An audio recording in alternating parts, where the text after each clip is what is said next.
Man, we got a lot going on this week. NHL playoffs. The Tampa Bay Lightning start theirs on Tuesday night against the Florida Panthers. Looking forward to that. Kind of a lost weekend for the Rays. I was out there on Friday. In fact, they've been shut out now 3 times in the last 5 games. And this road trip, not so good to the Rays. Did not take advantage of being at home. And yet, we found out they're still one of the better hitting teams in baseball, even though I think that they can't score at all, which, man, the things just don't add up. So we got a lot to talk about with that. And, of course, the NFL draft is Thursday night. So we're looking forward to what the Bucs will do at number 19. But before we get any of that, this is about me, Steve, as, might as well put it out there, right? Everybody knows. If you don't, where have you been? Who knows what? What? I haven't seen anything. Well, starting today on Monday or when you listen to this, I guess it'll be Monday at 9 a.m. I'm back and better than ever on the radio. The radio waves. Yes. When did this happen? What did I miss? I don't know. I guess you don't read any of my tweets. I've been saying it for about a week now. I just co-host the podcast. I don't have to. I'm not paid to retweets. I understand. So I'm on ESPN Tampa Bay. It's a new venture. ESPN Tampa Bay, great brand, obviously, the worldwide leader. Dun-dun-dun, all that. That's WTMP 1150 on your AM radio dial, 102.1 and 92.9 FM. So, yeah, ESPN Tampa Bay starts at 9 a.m. Monday through Friday. I was about to say Monday through Thursday. That wouldn't make any sense at all. Monday through Friday, and we're talking sports on the radio. I'm talking sports. The last time somebody had this idea, who the hell was it? Oh, that would be you. That would be you put me on the radio the first time. So somebody else you can blame me. Advice. I'll take the blame. Well, you can take the blame, and now somebody else is done it again. And it's Neil Ardman, who is the owner of the station and also does the Buccaneers Spanish radio broadcast with his station does, I should say, with Martin Gramatica. You hear him on Sundays with the Buccaneers. So, yeah, excited about it, man. I haven't done radio in a while. I don't know that I haven't had much practice with our 2000 podcast, but I think even though you got to do commercial breaks and eventually maybe giveaways and all that stuff, I think we can get this done. I don't know.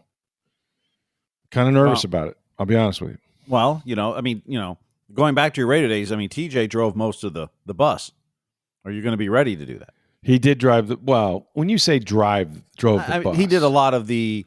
He did the traffic part. Yeah, he did that, going into break, out of break, give out the phone number. Yeah. Read the giveaway for national giveaway that no one locally ever wins, right. Those kind of things. I kind of allowed him to do that, didn't I? I was the star of the show, wouldn't you say? I'm kidding. Well, it was your name first. It was your name first on the show, Rick and Tom. Well, you know how they came up with that? Because R was before T, I swear to God. No, actually, the reason we did it that way is Rick and Tom just sounded better than Tom and Rick. It just flowed better. Yeah. Oh. I was in the meeting. Oh, yeah, I guess you would have been. I thought it was alphabetical all this time. That's what we told you. Tom and Rick, Rick and Tom. Tom and Rick, Rick and Tom. We talked about Stroud and Jones or Jones and Stroud. Yeah. We looked at a lot of different. Remember, it was called the Sports Page to start. So. It was to start, which wasn't a bad name, actually, but it didn't have our names in it. So Well, it was a Sports Page with Rick and Tom, or it was a Sports Page Rick Stroud, Tom Jones. Rick Stroud and Tom Jones, yeah. Seemed rather wordy at the time. I kind of liked Rick and Tom, but whatever. I told Tom that I had to be first. He didn't know the difference. I think he believed me. Well, there's no Tom, so the Rick Stroud show is back on the radio. So I don't know that I would call it that. Neil's going to be with me. We'll see how it evolves, but I'm actually very humbled to be back. It's going to be fun, I think, and it'll take time, and it always does when you start these things. And you have not been on the radio hosting a show in 8.5 years. Oh, thanks for that. It was October of 2016. Has anything happened? Let's see. The Bucs won a Super Bowl. Tampa Bay. Yeah, the Tom Brady showed up. Did I miss any topics that were any good? Lightning won 2 Stanley Cups. Really, I had to be away for that. We did talk about it a lot on the podcast. Oh yeah, we did podcast during that time. But yeah, and we've knocked that out of the park. So there's that. People wanted to know, does that mean the podcast is going away? Hell no. Wait, I still have to keep doing this? Well, yeah, I prefer you would. Sure. I mean, you don't have to. No one's holding a gun to your head. But yeah, we're going to keep the podcast, right? Right. That's the plan. Yeah, that's the plan. Tell me differently. For now. No, that's the plan. There's no reason not to do it, and I know people love it. And look, the Times is starting to put it out there a little bit more, and got a little bump there, and people are listening. We appreciate all your comments. But that's one of the questions I got when I put this. I actually first announced this when that it was going to happen at the NFL owners meetings back in March, and got a little good feedback from that. So, yeah, man, I'm excited. Look, what I love about radio, and listen, I think the podcast format is terrific. You know why? There's no interruptions. There's no commercial breaks. There's no callers to go to that might, kind of interrupt your flow, so to speak. So what me and you do is unique, and our rapport and all that has built over the years. I love this format because you can go deep on one subject, or you can just shotgun it. You can do whatever you want, and you're not interrupted. And sometimes you can go for an hour or more, or you can go for 30 minutes, which we try to keep it around there, and rarely are able to do that. But what I do like about radio, and people say, well, it's a dying medium, and everybody's doing podcasts, and this will be available on podcast at some point as well, is that there is the opportunity anyway for instant feedback, right? Instant connection. I guess the connectivity with your audience, right? Like we get lots of mailbag questions and comments on the internet and all that sort of thing from the podcast, which is great. And we ask for those, and it's great to hear from people. And I get stopped in different places. People are big fans of the podcast. But what's unique about radio, I think, is that hopefully you become sort of their habit, right? You become, and I think I was told I think you told me this when we started, like, look, the average person may listen for only 7-8 minutes in their car, right? On the way to work or school or whatever. And then you have a whole new audience, after that. But whatever that habit is, right? You become part of their day. You become part of their morning, part of their routine. And day by day, you have a connectivity there. You share your life with them. I had one daughter born while I was on the radio. She's now 12. And so, there's a relatability, okay, that's sort of instant. But more than that, it's like if there's a hot button topic, you can get the pulse of what other people feel, and you can relate that and connect with that, but also connect with them on a human level. And it's sort of habit building. And I'm sure people do that with the podcast too, since we're on Monday through Friday. But I don't know. I kind of like being able to go to the phones at times and say, hey, what do you think? Now, if all your show is driven by callers, then that means you're probably not good at what you do, because I would rather hear my voice than sometimes the callers. But does that make sense, Steve? Like, is that what you liked about radio? Was that there's this sort of connectivity that's instant, and and some days you don't know which way it's going to go, right? Some days you kind of like throw something out that you didn't plan, and it becomes a whole big thing. And one area I miss not working in directly radio, like running a sports station or a news station, I've run both.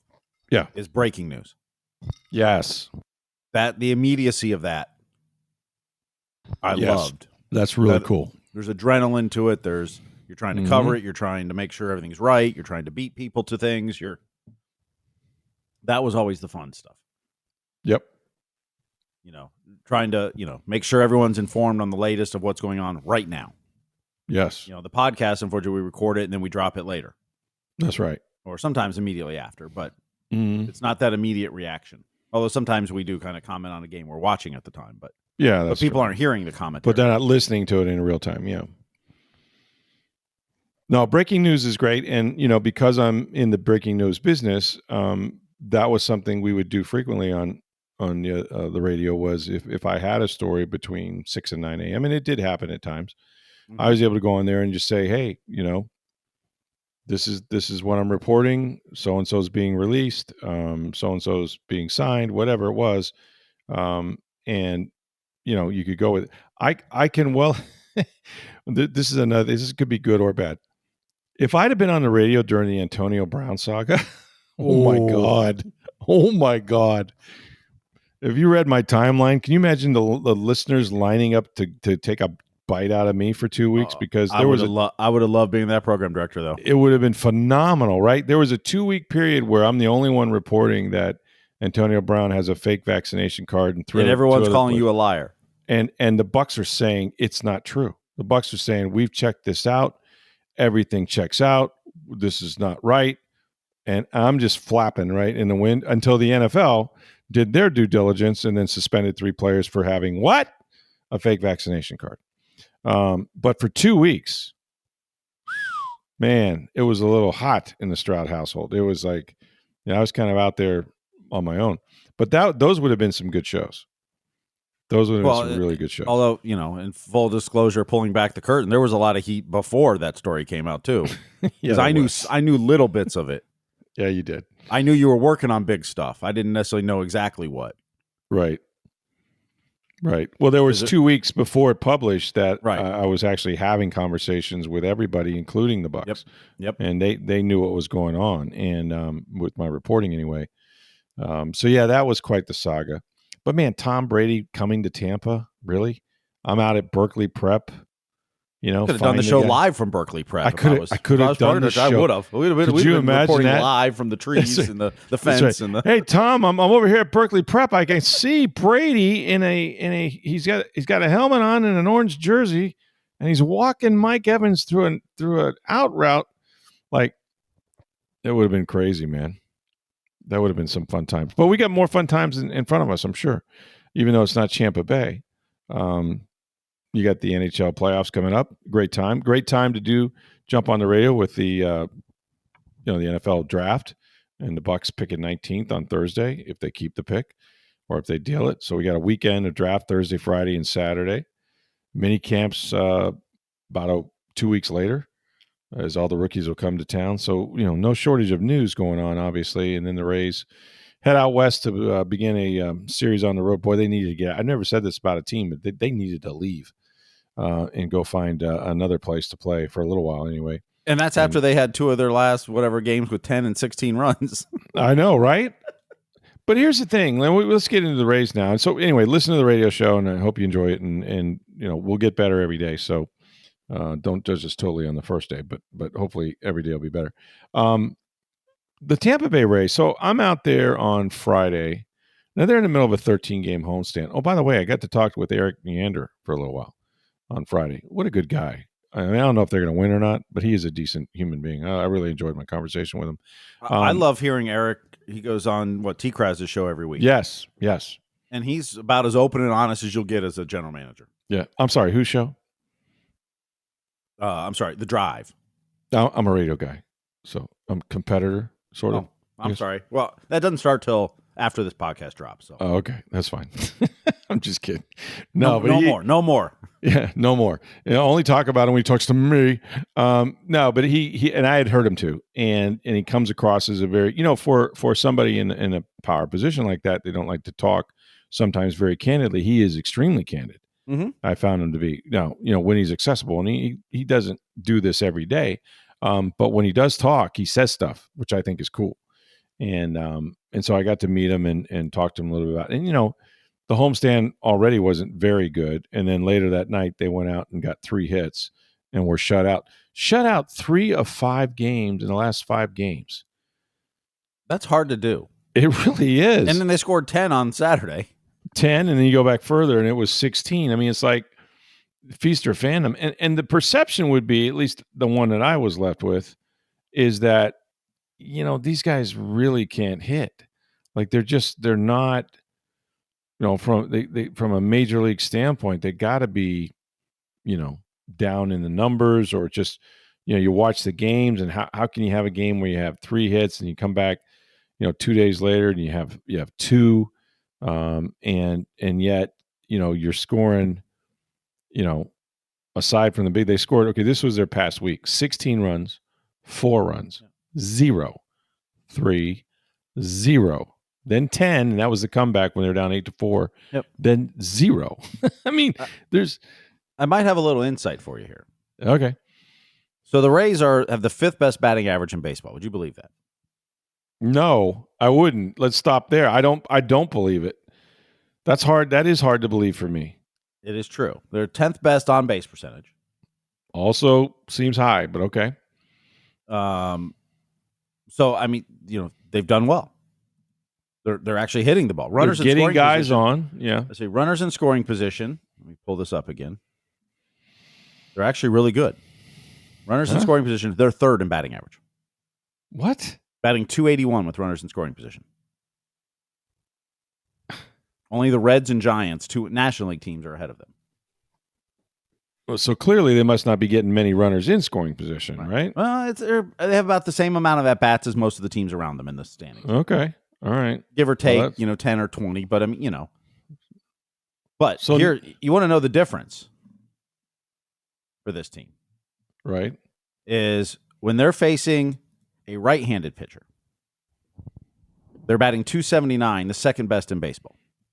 Okay. Behind the Padres, National League team. So they're tops in the AL. That's good. Okay. Against right-handed pitchers, they bat .279. Mm-hmm. Against left-handed pitchers, they're 23rd, batting .205. Yeah. Yeah. It's a big disparity. And, of course, they faced a left-hander on Sunday, a really good one. But, I mean, that's you can feel that. Like, you can see that, when you watch them up there hitting. There was a time, I guess, late in the game where was it Curtis Mead was coming up, and everybody's going like, well, why not pinch hit B. Lau here, right? It was the ninth inning. You're down by 3 runs. And Cash addressed that after the game, but he's like, look, they had a left-hander up in the bullpen. If I make the move right there, they're bringing in the lefty matchup with Lau. Now, some people would say, well, I'd rather have that. But he was kind of saving them to hope they'd get a couple guys on because they were down 3. They weren't down 1. Right. And so he was kind of holding them back because he knew it would be the matchup was not going to be a righty against Lau. It was going to be a lefty coming in. So he held him back. But yeah, I mean, the right-handed lineup is clearly not as good. And having said that, I'm stunned by the numbers you just read because on the surface, now they did have a game, when you think about average, right? Well, average, if you have a game where you score 16 runs, right? You had an exceptionally day. It wasn't an average day. It was a way above average day.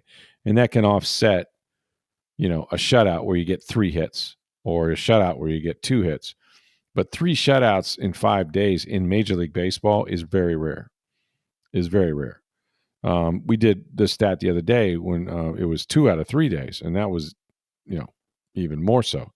So I don't think they're happy with the offense. Like just listening to Kevin Cash after the game, it's frustrating. It's puzzling. He says both those words are fair. And he goes, guys are kind of racking their brains these days. Why we're not hitting? Is there something we can do better? And he said, we've not hit with soft contact. We've had swing and miss. They had 15 strikeouts on Friday. 15. He goes, we've not hit with. But that's not the norm for them. They haven't. I mean, they're actually. No, they're doing better. I think they're middle of the pack in strikeouts. Yeah, they're doing better eliminating strikeouts. Strikeouts were a problem a year ago. They're not so much anymore. So actually, I think in strikeouts, they're 21st. Yeah, that's pretty good. I mean, it's really good. I mean, they're fine in strikeouts. Yeah, they've done much better moving the baseball, which should lead to better average, and it has, and it should lead to more runs. But they're 9-13, and it's 13-game homestand. When you only win 5, that's not taking advantage of your opportunity. And I still think that there's an adjustment, playing in their interim home field and trying to avoid some of the later dates with the heat and humidity. But to go 5-8 is really not good because now you got to go on the road and it's typically harder there. So it's just a bad. It's a bad start. I don't know that the pitching has been as dominant as they would hope, but it's not bad either. If you look at the numbers, they're not awful. ERA, I think that I saw they were 11th. Yeah, 11th. Yeah, which is a top third, which is where you want to be. There's no sin in that for sure. It's just it's hard to put your finger on it, and it is batting average against. They're 13th. I mean, they're they're not. It's okay. Yeah, not where they're usually at, but you're also talking 20, 22 games. Right.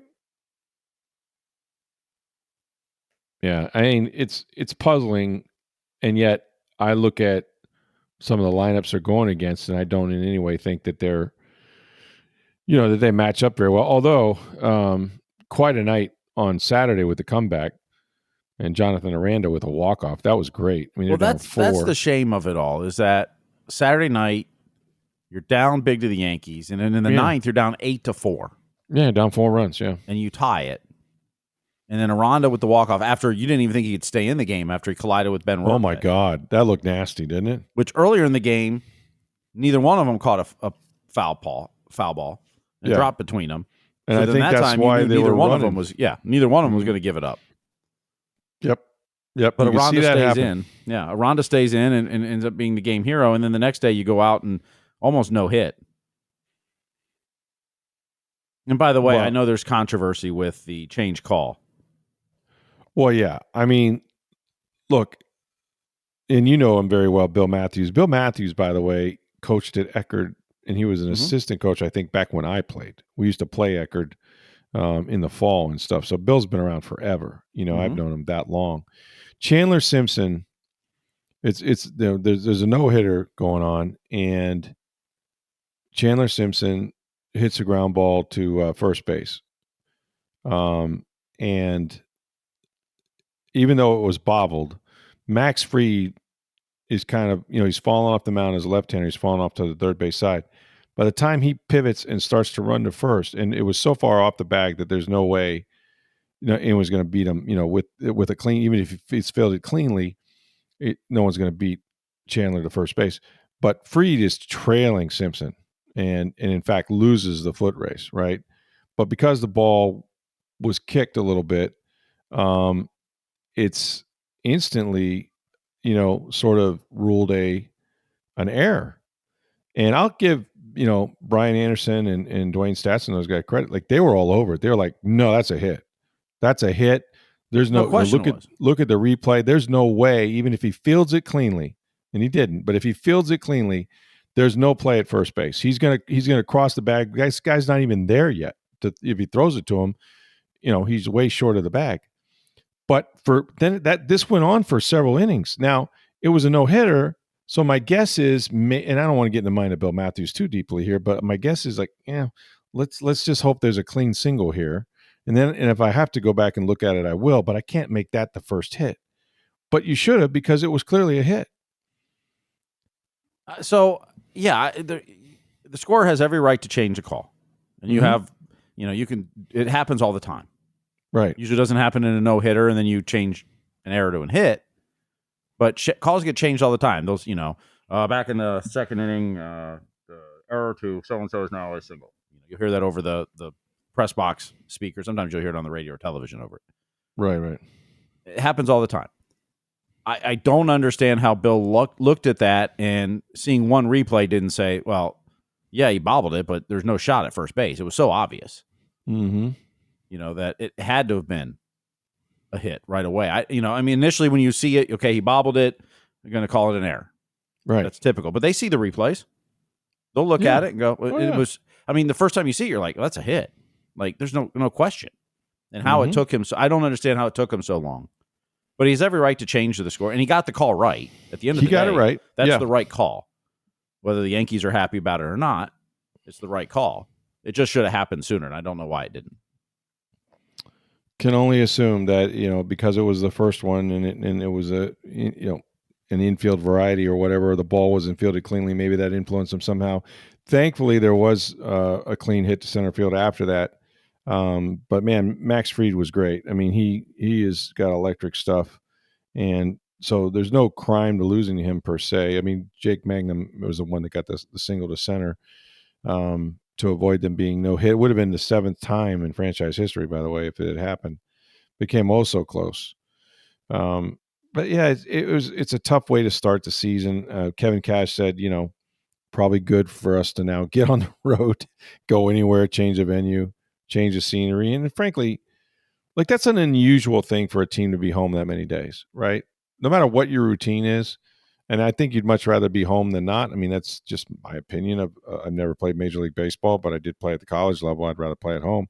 However, to start a season and have that 13-game homestand like that early, if you have no momentum, if you can't generate some momentum, it can it can be, and they played good teams. They played two teams from the AL East, Boston and the Yankees, and the only series they won, I think, out of the ones they played was Colorado. Well, baseball players are much like any athlete. They're creatures of habit. They like consistency. So, yes, if you're a baseball player, you really like a week on the road, a week at home, a week on the road, a week at home. That's right. That's the ideal schedule. It doesn't work out that way, and you have some 3 series trips and some 3 series homestand. You rarely get 4. It happens, but rarely do you do that. But yeah, I mean, sometimes you're home a little too long, and then you're on the road a little too long. Like I said, ideally it's a week here, a week away, a week here, a week away. Mm-hmm. We know the Rays this year are going to have a lot at home early, and then a lot on the road in the middle of the season. Right. But they didn't take advantage of home games, and that you hope that doesn't come back to hurt them later. Yeah, I agree. As they say, the old Yogi is getting late early. It can be that way. And the American League East has got a bunch of real competitive teams, and they're all above the Rays right now. And you can't win the pennant in April, as they say, but you don't want to lose it either. And well, that could happen. But the hard part is they're 9-13. They're in last place in the AL East. They've only played 3 road games. Think about that. There's an awful lot of road games ahead of them. And that's the scare. Now they're, at the end of the day, they're 5 games out of first place. 5 games in April is more than, you can more than make that up. But you got to start winning sometime. You can, yeah. And I had a chance to meet Eric Neander on Friday, and I had not met him personally because I don't cover the Rays, but hopefully we'll have him on, some with the radio or whatever. But first of all, my first impression, what a nice guy. What a kind of a breath of fresh air, if you will. Extremely candid. Like, I don't know how often he, comes out and gives his state of the Rays, so to speak, to the media in mass like that. But, there's a lot of injuries to check on, and there was a lot of discussion about that, obviously, and Chandler Simpson and so on and so forth. But when we were talking, I said, well, you've had a lot of, look, this is a lot to get used to, right? I mean, you've had, this franchise has been through some stuff, and the players too. And now you're at a minor league ballpark. It's not yours. You're playing outdoors. You're getting used to the lights and the field conditions and all of that. And just, not having, you're homeless. I mean, basically you're not playing at home. You're playing at somebody else's home. This is your adoptive home. And you've had some injuries. Your entire outfield at that time was wiped out. And so we got to talking about it. He's like, yeah, all that's true. He goes, but you just like to take more advantage of this homestand, since we have it, since it's here, since we got 13 games here. You really would have liked to have gotten out to a much better start. And this was before they lost on Friday.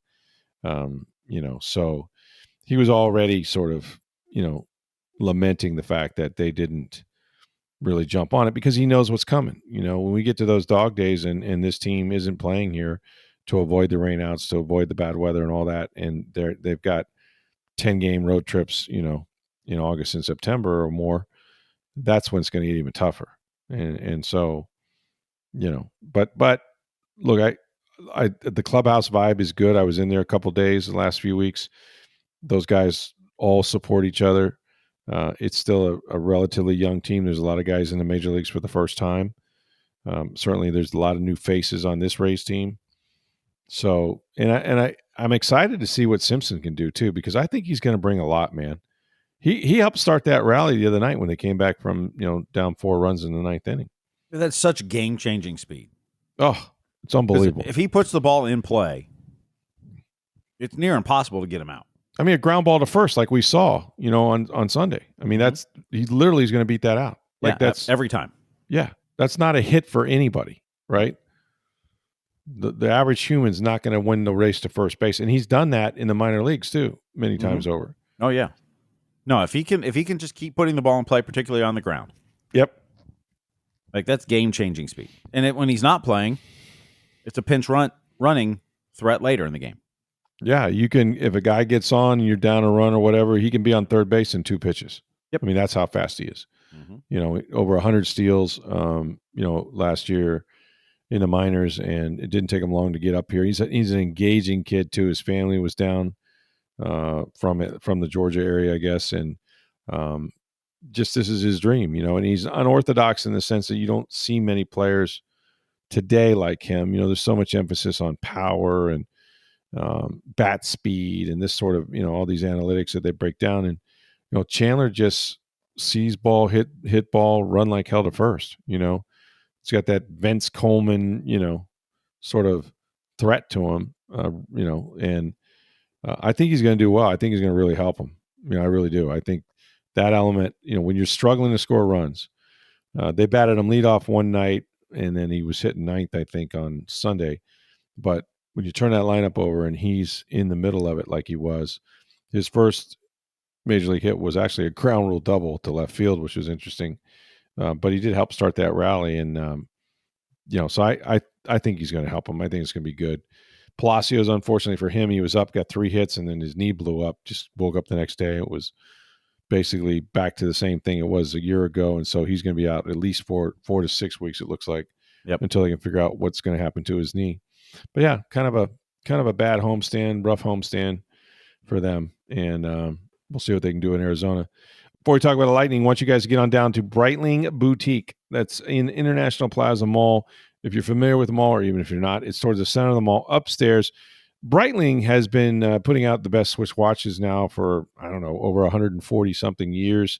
They've been in International Plaza now for 5+ years. And what you're going to notice right away is the customer service. It's second to none. Look, they're used to dealing with all kinds of professional athletes, Buccaneers, Tampa Bay Rays players. You probably see a few of them in there when you go. But what's neat about it is they're going to treat you just like the celebrity that you are. And they're known for, their beautiful watches, men's watches, predominantly the Navatimers, the Chronomats. They also have women's watches, sports watches that your wife, your girlfriend are going to love. If she's somebody that's on the go, like my wife, these things are durable. They're beautiful, and they have all kinds of different color wristbands for her to choose from. And for the NFL fans, they've been doing a celebration of the NFL's 104th year anniversary, 32 different team watches representing each team in the NFL while supplies last, and that's important. These watches are based on the team. They have the team colors in the face of these beautiful Chronomat watches. They got the logo. You can go on TampaBay.com, probably see the Buccaneers team watch. You have to get on down to Breitling Boutique, International Plaza Mall. You're going to love the experience, and you're going to walk out of there with the greatest timepiece that you have ever owned. It's Breitling Boutique. Make sure you let them know that you heard about it right here on Sports Day Tampa Bay.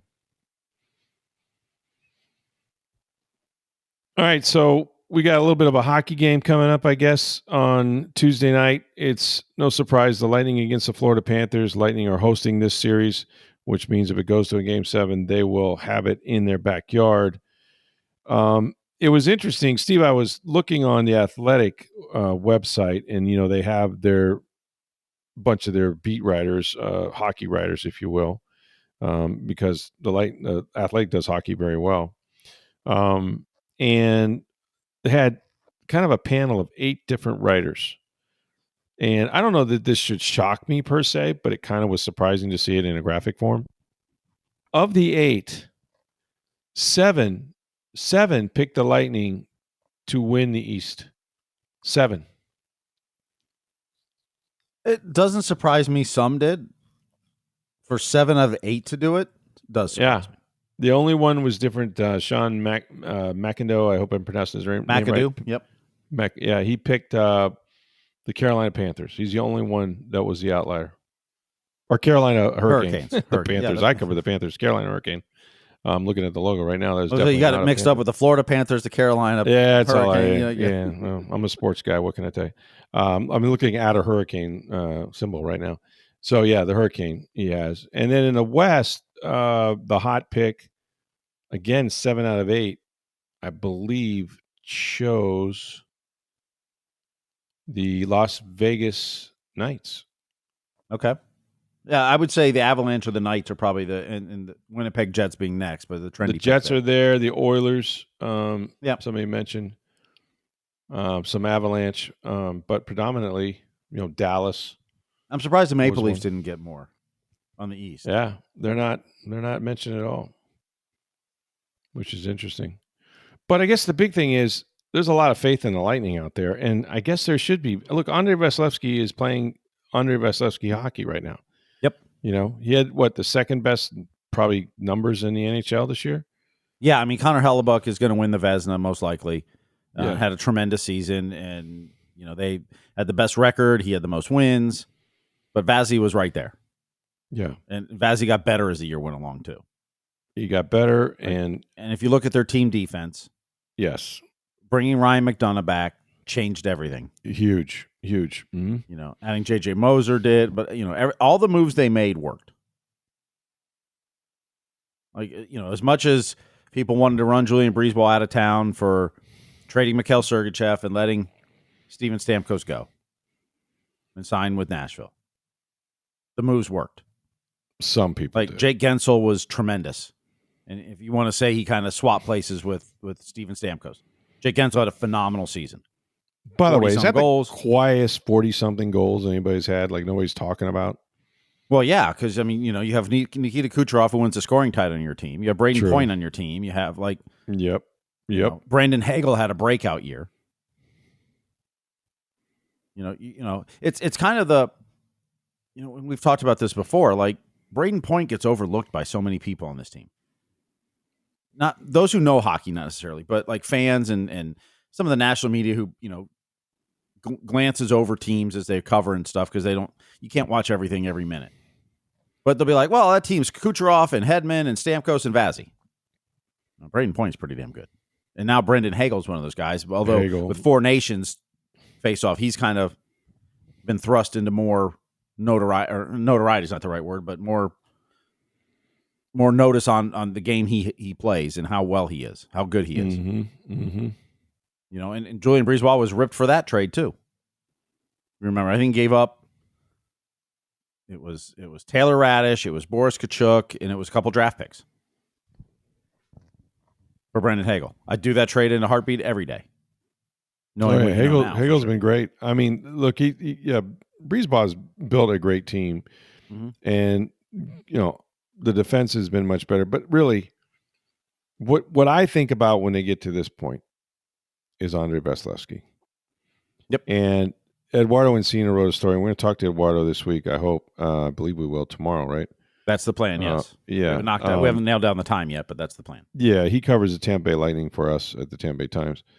He wrote a story about Vasilevsky, and he said, and this is what Andre said about his injury, that even though he had that procedure, that surgery, right, a year ago, by no means was it a quick fix. He said that he felt like he was playing on one leg through the entire 23-24 season. If he put too much pressure on his right side, he'd feel discomfort from his waist shoot all the way to his toes. And he said, and you could see that, right? He said last year was very hard. It wasn't the hardest surgery, but because my nerve was kind of almost like smashed or whatever, that's why my right side was pretty much off the whole season. To play the whole season with one leg, it wasn't fun. You can tell by my numbers, my standards, it was bad, And I think we all recognize that. It was obvious watching he wasn't himself last year. Yeah, but to hear him say it, and kind of I was in pain. And he goes, if I have two legs, you can probably add another 2% to my save percentage and another half goal against. And the doctor said right away, it's going to take 2 years, 2 years to heal completely. And I still feel it. But obviously it's a lot better this year. Thank God. You can tell. But as it heals, we'll get an extra 1% to my save percentage, I hope. So he's still feeling it, but nothing like the debilitating feeling he had a year ago. And, so that's why the numbers are so much better and he's playing so much better. Now, is he all the way back? Is he, it doesn't sound like it, but he's much closer to what he was than he was a year ago. The level he's playing at right now, he's a top 3, 4, 5 goalie in the NHL. Not even close. Not even a question. Correct. To be honest, there's two goalies at this point you would say are the best two in the NHL. And it's Hellebuck and him. And you could, Hellebuck the last 2 years he's had has been phenomenal. And if you want to say he's the best right now, I can't argue. But it's him and Vazzy. Those are the best two. Yeah. Right now. And who's got the playoff experience, who's done it in closeout games, who's won a Conn Smythe. That's why people are going to take the Lightning. Is they're a top 5 defensive team, and Andre Vasilevsky is playing Andre Vasilevsky hockey. And in a big game, there's no other goaltender you really want in there, you know? To be honest, the only question I have, it's not a question, I shouldn't say that.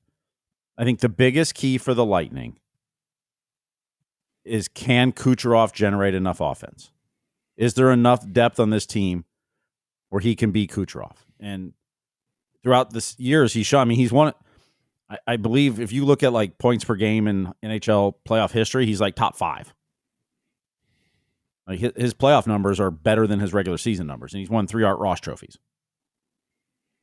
If he can generate offense, if they have enough depth, because you need multiple lines to produce, but if he can generate enough, because the offense goes through Cooch on this team.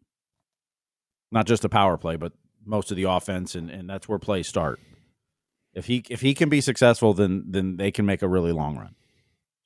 Because I think the defense will be there. I think they'll play well. I think they've shown it all year. Like even when they get beat, they're not getting blown out. They're not, they've played a tremendous season of defensive hockey. And that's what you need for the playoffs. But can you get enough offense to go with it? That's what we'll see. And in the playoffs, like, I just wonder if Florida will do some stuff to try to neutralize, Kucherov. I mean, I don't know. Kuch will have a lot less space than he. Yeah, likes. It's easy to say you're going to do it, and it's probably hard to do. But I think they're going to crowd him, and just recognize that he's their playmaker, and we're going to make somebody else make a play. Yep. So I expect him to get, and he gets a lot of attention anyway. But even more so, right, in the postseason, that's the guy you have to stop, right? Yep. I mean, he makes everything work. Leading point scorer in the NHL. I mean, if you let him get off, you're going to lose. So it'll be interesting to see how Florida attacks him. Yep. And Florida should have a full lineup back. Matthew Tkachuk looks like he's on track to come back. Everyone but Aaron Ekblad, who's suspended for the first 2 games. And it looks like Mitchell Chaffee and Luke Glendening will be available for the Lightning. Oliver Bjorkstrand has been ruled out for the series. Man, that's tough. That's a tough loss for them, isn't it? Mm-hmm. Yeah, very much so. He was really starting to kind of find his way here. He's got a lethal wrist shot. And he was depth scoring that you were looking, second or third line depth scoring to add to this lineup going for the playoffs. So, right. Which is one of the reasons I think they called Connor Geekie up, hoping to get a little more spark offensively that he's capable of. Now we'll see. He obviously never played in a playoff game as a rookie this year. So,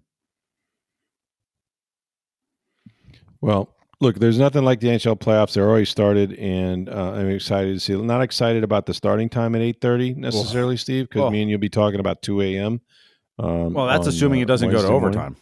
Morning. Well, yeah, we've seen 5 of those in one game before. God help us. If that's the case, then nobody's sleeping. But wasn't real geeked up about that. Neither is the paper because our print deadlines are Tuesday and pretty early on Saturday. But that aside, it is NHL playoff hockey, which is fun. Looking forward to it. We got the Buccaneers have their NFL draft on Thursday. I wrote a story in the Tampa Bay Times on TampaBay.com. You can check out about the linebacker position, which, man, a lot of people have Jahad Campbell from Alabama penciled in their mock drafts with the Bucs. A lot of mock drafts have him, which tells me one thing: he won't be there. He will absolutely not be there. He could go 1 pick earlier to Atlanta Falcons, to be honest with you. But we know that they need defense, and so all week long we'll be talking about that. On Sunday, I wrote a story about just the fact that they got a little bit better, I suppose, at outside linebacker with Hassan Reddick. He's just a stopgap in a sense that he's going to be 31 years old and he's got a 1-year deal, right? So you have to continue to try to draft and develop outside pass rushers. I know that Chris Braswell's coming back. They expect bigger things from him this year, but they can't stop there. And so I think there's just such a big emphasis on finding another edge rusher. Mike Green from Marshall's a guy they talk to an awful lot, and they like. He led the nation in sacks.